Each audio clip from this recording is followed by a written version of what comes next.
Hi again. And continuing with the books on Rhodesia, I'll just briefly show you a few, which at this time I'm not going to review in detail. I may return to them at some stage, but they are on my bookshelves. Ian Pringle, Dingo Firestorm, the story of the massive camp attack, Operation Dingo Zulu 1, the attack on Chimoio. Really good book. At the Going Down of the Sun by Charlie Warren. Charlie Warren was a patrol leader in the RLI, and his book is a little bit similar to Fire Force by Chris Cox. I think they serve together and covers a lot of similar ground. Really good inside look at the RLI. Only My Friends Call Me Crooks by Dennis Crocamp, who served in the RLI and Selous Scouts. And one of the operations that he goes into a lot of detail was a free fall operation into Mozambique to derail trains. And Paul French has written about it in his book, To the Edge. And Dennis Crocamp writes about it as well. And it's interesting to see the different accounts. And finally, Bush War Operator by Andy Barlam, who, again, like Dennis Crocamp, Rhodesian Light Infantry and Selous Scouts. Okay, but the book that I'm going to concentrate on is another one written by Jonathan Pittaway. And we previously reviewed his magnificent book on the SAS, The Men Speak. Well, he's done one on the Selous Scouts, The Men Speak. As you can see, it's a very, very heavy in size, but by no means heavy to read. It's absolutely full of detail. Starts off with the history of pseudo operations, the concept, where it came from, how it all started, by Ron Reed Daly himself, the man who was charged with setting up the unit in the first place, going back to Frederick Courtney Selous and his campaigns in Germany, East Africa, and so on, and then the whole pseudo concept. And the when they set up the Selous Scouts, the prime units in Rhodesia, the Rhodesian Light Infantry and the SAS, were both white units. They only had white soldiers in them. And, a lot of people throw their hands up in horror at that, but we can reflect that 10 years later, Britain still didn't have black soldiers in the household division. So it was by no means an unusual, if racist attitude, but it was kind of, in the Rhodesian sense, one of the reasons was that the African population was not required to serve in the military. There was no conscription for them, whereas the whites did. So they were treated differently. However, when they got into the business of pseudo operations, and there'd been some experiments already conducted using both special branch and military, it was glaringly obvious that they would have to have the majority of the soldiers would have to be African. And Ron Reed Daly was obviously quick to realise this and started a recruitment process. And this really was a real shop window for how African soldiers could be made into a special force unit.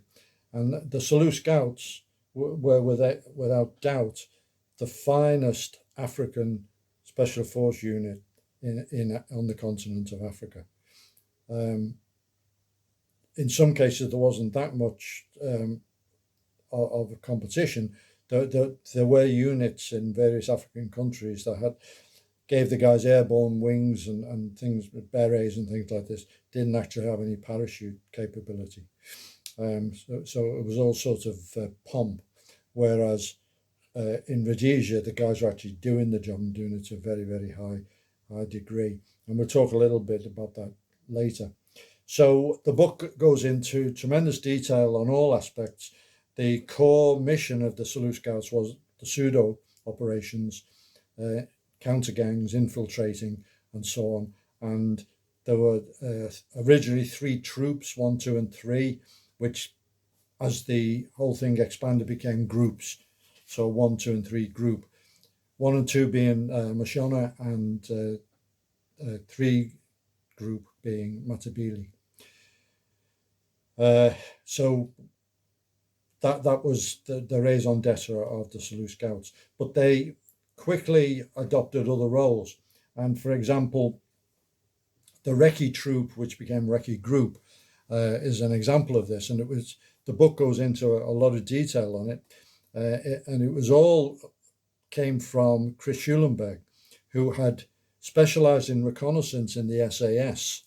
And, I've mentioned before, he led the first tactical freefall operation in Rhodesia. And he'd left the SAS, gone back to South Africa. He was a South African, and had started a pub.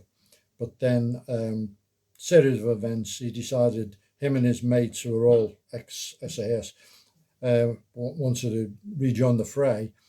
And he offered his services to the SAS as a dedicated reconnaissance element, him and the rest of these guys. And Brian Robinson decided no, it didn't really fit with the way they were manning things. And he bumped into Ron Reed Daly, who saw the potential, and they set up Recce Troop, originally commanded by Rob Waraka, another ex-SAS guy. And they didn't really usually have to do selection to get into the Recce, the mainly ex-SAS guys. So there were people like Dave Scales was one of the originals, and Paul French joined later, and people like that. And they specialized in doing a reconnaissance for the big operations, particularly for the column attacks, which were the province of the next unit, the assault troop or assault group. And these were the guys who went into the neighboring countries in heavy columns. And this was quite a risky proposition, because the routes in and out were generally very, very much choke points. There was only, sometimes one road that they could possibly return on. So they went in disguised as Frelimo, generally using appropriate vehicles and cammed up and so on. But once it had gone noisy, they had to get back. And sometimes air support was a bit limited because of political concerns. So they, they really made the mark with the Nudzonia raid. And from then on, they did a lot. So they kept Frelimo on the back foot a lot. And Recce Group worked alongside them to do the forward recon for that. Just mentioning something there with the disguising and the white the white soldiers who worked in the pseudo groups, they had to appear to be black, and there was a lot of talk about they used to use black is beautiful makeup and so on. But the fact of the matter is, you can't disguise yourself as an African. Even though the walk, the gait, the outline, the silhouette is different, and try as they may, unless it was nighttime or they were in thick bush, they couldn't really successfully do that. So most of the time in the pseudo ops, the white NCOs and sometimes officers, they'd be up on the Gomo and up on the hill, keeping radio comms and being maintaining a base, whereas the actual work was done by the Africans. Some of them had been regular soldiers from the Rhodesian African Rifles, and some of them had been directly recruited and put through selection, and some of them were turned terrorists, as we mentioned before, but they all worked together. And the other thing that the Scouts were famous for was they quickly saw the need to use parachute entry. So they had to train the African soldiers in parachuting. It had never been done before in Rhodesia, and there was some resistance to it. There was some resistance to it, not on racial lines so much as it was seen as the province of the SAS. And the Scouts said, no, we need to do it. So they trained their guys, and particularly the African guys. And there's a famous story in the book. The African Sergeant Major, who was getting on in years, insisted on being on the course. Otherwise, you wouldn't be able to lead the men. And then when the reconnaissance element started, the question of free fall and halo came in, and so they wanted to train the Africans in that. And again, the Sergeant Major insisted on being on the course and being the first through the door, and so on. So it was a very innovative approach, and it paid off in dividends. They rose to every challenge that they had.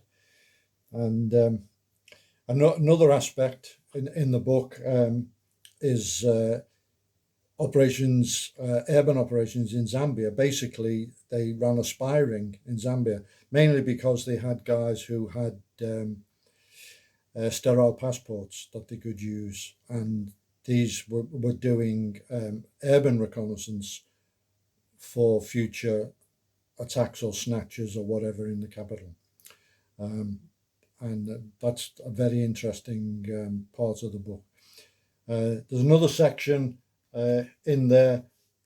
My old friend Dave Scott Donnellan writes a chapter on the training troop, and he was tasked. He'd already served in the SAS, and he in 1978 he was approached by Ron Reed Daly and asked to take charge of training initial recruits. So they're getting these young guys in from Civvy Street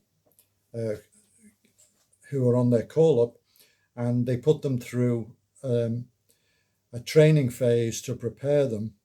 And the SAS were doing the same as well, and then getting them to a standard where they could then be sent for full scout selection. And Dave says that a lot of these young guys really did step up to the challenge, and they did in SAS as well. So that was another feature where, as needs must, they used a manpower pool that had hitherto not really been considered for special forces. In the conventional, if you can use that term, conventional special forces model, they want guys who are much more mature, 26, 27 year of age to start the process. But these guys did actually come up with the goods. Big influence on the South Africans from the Selous Scouts. They sent guys up to study the unit.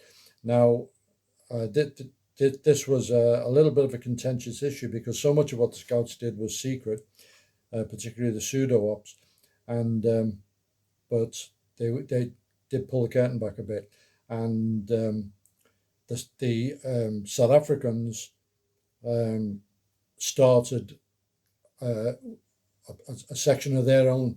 Their recce commander was their special forces, and 5 recce was given the pseudo role, or a role analogous to Selous Scouts. Then at the end, when the election was looming, there was a big move to take the SAS down to South Africa. And they went down, initially became 6 commando, and then were absorbed into 1. And the Scouts, they originally became 3 commando, and then were absorbed into 5. And quite a few of the operators went down, including the Africans. and continued the fight down there. But then quite a few stayed in what became Zimbabwe, and one of them was murdered in terrible circumstances. But by and large, the new government didn't really extract retribution on them, maybe because they didn't really know who they were. But the book, like his previous book, and he's done other books on other Southern African units, is the best thing there is on the subject. And if there's only one book to read, that's the one to get. So highly recommended. Still there, still published, and is available.